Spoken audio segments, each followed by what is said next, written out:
अगर आप हरियाणा या उत्तर प्रदेश से दिल्ली में प्रवेश करते हैं तो अक्सर आपको भारी ट्रैफिक जाम का सामना करना पड़ता है।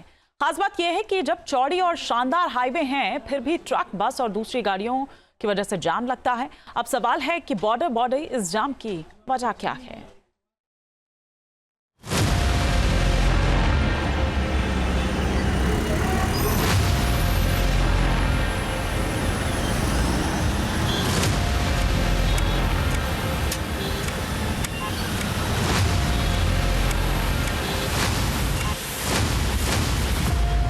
यह है दिल्ली मेरठ एक्सप्रेसवे, जिसमें फर्राटा भरती गाड़ियां जैसे ही गाजीपुर बॉर्डर की तरफ पहुंचती जाम से सामना होता है, क्योंकि यहां दिल्ली में एंट्री के लिए कॉमर्शियल गाड़ियों को पर्ची कटवानी पड़ती है। एमसीडी को पॉल्यूशन टैक्स देना पड़ता है। इसी के चलते रोजाना ही यहां दिल्ली की सीमाओं पर जाम की स्थिति बन जाती है, जिसकी वजह से लोकल हो या फिर दूसरी प्राइवेट गाड़ियां, हर कोई यहां फंस जाता है। हाईवे पर सरपट दौड़ती गाड़ी जब दिल्ली में एंटर करती है तो फिर उसको रुकावट का सामना करना पड़ता है। उसकी रफ्तार धीमी हो जाती है, उस पर ब्रेक लग जाती है और वजह है एमसीडी के ये टोल्स जो आप देख रहे हैं। देखिए ये एक्सप्रेसवे है जो कि मेरठ से आ रहा है, मेरठ एक्सप्रेसवे है, लेकिन जब दिल्ली आते हैं तो फिर स्थिति ऐसी होती है कि अगर आपकी कमर्शियल गाड़ी है तो फिर उस पर ब्रेक लगेगी, क्योंकि दिल्ली में आपको ग्रीन टैक्स देना होता है जो 100 रुपये पर एंट्री होता है। और उसी को देखते हुए अब उनको हटाने पर NHAI विचार कर रही है कि उन्हें कुछ दूरी पर लेके जाया जाए। तो क्या दिल्ली के एंट्री गेट से एमसीडी के टोल हटेंगे या फिर NHAI की तरफ फास्ट टैग वाली व्यवस्था लागू होगी? इसको लेकर अब मोदी सरकार मंथन कर रही है कि मैनुअल पर्ची वाले सिस्टम को कैसे अपग्रेड किया जाए, क्योंकि भले ही 16 लेन के एक्सप्रेसवे बन गए हों मगर मैनुअली काम से जाम लग जाता है। कई घंटे तक हमें जाम में लगना पड़ता है यहाँ पर है भैया जी। कभी कभी तो जी 15 मिनट भी फंसते हैं, 20 मिनट 15-20 मिनट फंस जाते हैं। कभी कभार तो आधा घंटा भी लग जाता है, 15-20 मिनट भी लग जाता है।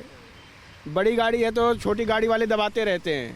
कई बार जी काफ़ी टाइम लग जाता, कई बार होता। ज़्यादातर संडे में तो खुला रहता, लेकिन बाकी टाइम में 7 दिन में, जो हफ्ते में संडे में तो शांति रहती है, बाकी ज़्यादातर जाम लगा ही रहता। ये प्राइवेट गाड़ियाँ भी जो जाने वाली है, किसी को जल्दी है, हमारे को तो ये पता है भाई हमने तो कमर्शियल गाड़ी है, हमें तो काम करना है। इनको कोई इमरजेंसी भी पड़ जाती है, कोई बीमार है। यही हाल दिल्ली के तमाम एंट्री पॉइंट पर है। यह है नोएडा, दिल्ली और फरीदाबाद को कनेक्ट करने वाला कालिंदी कुंज। यहाँ जाम हर रोज की समस्या है और इसके पीछे भी वजह है निगम की पर्ची का चक्कर।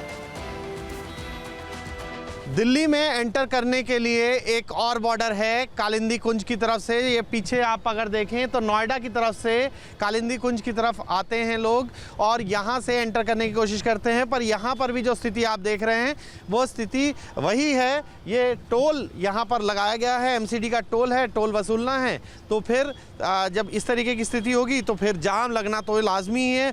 लोगों से जान लेते हैं कितनी देर का जाम लगता है और कितनी परेशानी होती है। भैया क्या नाम है आपका? रुचिर शर्मा।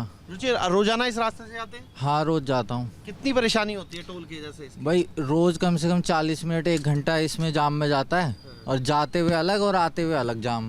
अच्छा। रोज का है। और लोगों से भी बात करते हैं।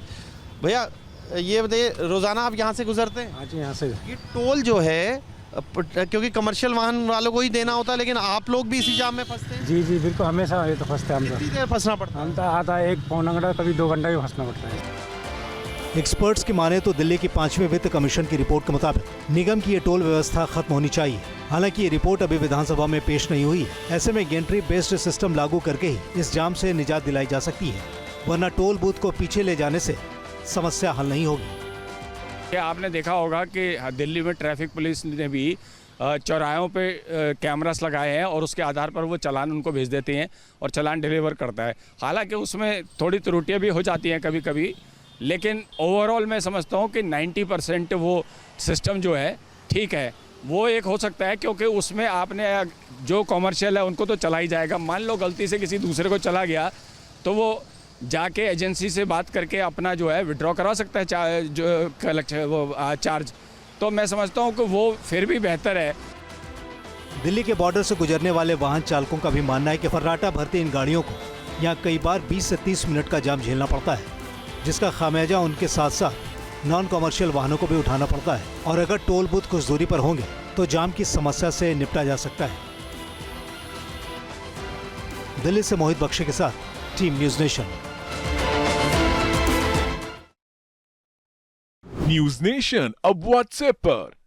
खबरों के ताजा अपडेट के लिए न्यूज नेशन के इस QR कोड को स्कैन करें।